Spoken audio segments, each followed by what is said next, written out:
ये समय इस तरह का है कि जिसको सामान्य नहीं असामान्य कहना चाहिए। युग संधि का समय है, युग बदल रहा है। युग बदलता है तो आप जानते हैं ना, कुछ हेर फेर होता है, बच्चा पैदा होता है, पेट में से निकल के बाहर आता है तो कितनी पीड़ा होती है। पुराना युग जा रहा है, नया युग चला रहा है। इसमें दो काज हो रहे हैं, एक बिगाड़ हो रहे हैं, एक बनाव हो रहे हैं।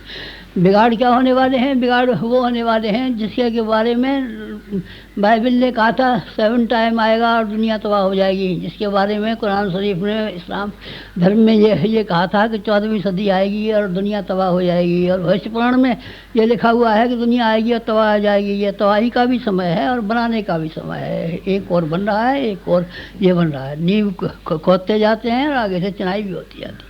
लंबी वाला मकान बनाना होता है तो नींव खोदने वाले नींव खोदते जाते हैं, गिट्टी वाले गिट्टी डालते जाते हैं। खोदने का भी काम शुरू होता है और उस ओर से उसको बनाने का भी काम शुरू हो जाता है। बनाने का और बिगड़ने के दो काम एक साथ शुरू हो रहे हैं। और इन शुरू होने हुए कामों के समय पर कोई एक बहुत ज़रूरत पड़ता है। बच्चा पैदा होता है तो दाई की ज़रूरत पड़ती है, डॉक्टरनी की ज़रूरत पड़ती है, नर्स की ज़रूरत पड़ती है, बाकी औरों की ज़रूरत पड़ती है देखभाल करने के लिए। इसलिए ये इस बदलते हुए समय में बहुत सी देखभाल करने की आवश्यकता है। बिगाड़ जो होने वाले हैं, बड़े बिगाड़ होने वाले हैं। आपको मालूम नहीं है, नेचर नाराज़ हो गई है हमसे। नेचर नाराज़ होने की वजह से कहीं बाढ़ें आती हैं, कहीं वर्षाएं हो जाती हैं, कहीं सूखा पड़ने लगता है, कहीं तूफान आ जाते हैं, कहीं भूकंप आ जाते हैं, कहीं क्या होता है, कहीं क्या होता है। हर जगह से नेचर हमसे नाराज़ हो गई है। वातावरण जो हो गया है, वातावरण भी ऐसा हो गया है कि जो नई पीढ़ियाँ पैदा होती हैं, नए बच्चे पैदा होते हैं, ऐसे कुसंस्कार जन्म से ही लेकर के आते हैं। न माँ का कहना मानते हैं, न बाप का कहना मानते हैं, न मास्टर का कहना मानते हैं। ज़्यादा सी उम्र में न जाने क्या क्या खुराफातें करना शुरू कर देते हैं। ये वातावरण बड़ा ख़राब हो रहा है। इसके लिए हम लोगों ने कुछ काम करना शुरू किया है। कुछ काम हमने अपने जिम्मे लिया है और कुछ काम आपके जिम्मे किया है। आपने अपने जिम्मे क्या लिया है? हम एक उस तरह की तपश्चर्या कर रहे हैं जैसे कि भागीरथ ने की थी। भागीरथ ने की तो क्या हुआ? गंगा स्वर्गलोक में रहती थी, फिर ज़मीन पर आई। गंगा जो ज़मीन पर बही तो तमाम जगह हरियाली हो गई, गेहूँ पैदा हो गया, अनाज पैदा हो गया, पेड़ पैदा हो गए, बगीचे पैदा हो गए। इस तरीके से भागीरथ ने जिस तरीके से तप किया था, ठीक उसी तरह का एक तप हम भी कर रहे हैं। एक और भी समय आया था, दैत्यों ने देवताओं को मार के भगा दिया था और देवता बेचारे मारे मारे फिर रहे थे। दैत्यों ने स्वर्गलोक पर अधिकार कर लिया था।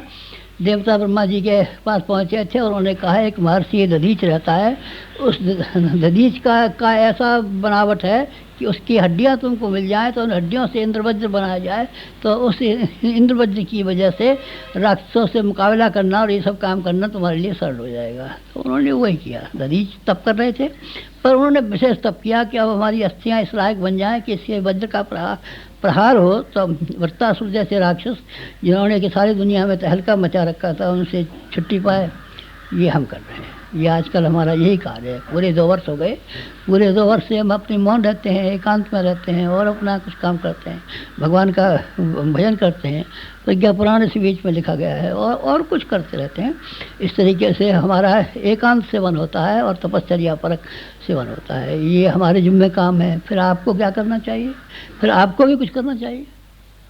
आप नहीं करेंगे तब रानी मक्खी शहद के छत्ते में बच्चे दिया करती है, लेकिन रानी मक्खी ही सब काम थोड़ी कर देती है। बाकी शहद की मक्खियाँ जाती हैं और जहाँ तहाँ से फूलों का रस इकट्ठा करके ले आती हैं। सेनापति होते हैं, लड़ाई लड़ा करते हैं, पर सेनापति की वजह से ही थोड़ा काम हो जाता है। लड़ने वाले सिपाही होते हैं। उसका समुद्र का पुल बनाया गया था, नल नील ने थोड़े बनाया था।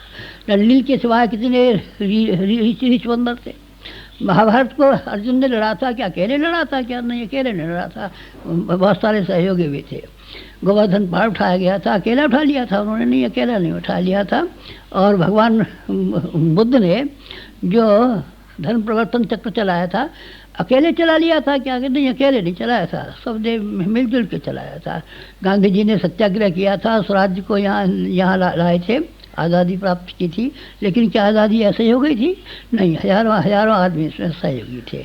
इसी तरीके से हमारी जो तपश्चर्या चल रही है, क्या एकाकी चल रही है? नहीं, एकाकी नहीं। हमारे कुटुंबियों को, हमारे बच्चों को, हमारे भाइयों को, हमारे भतीजों को, हमारे बड़ों को, बुजुर्गों को सब काम करना पड़ेगा।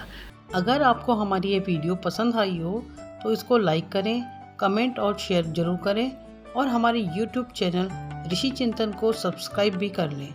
साथ ही बेल आइकन को भी दबाएं ताकि आपको आने वाली वीडियोस की नोटिफिकेशन मिलती रहे। धन्यवाद।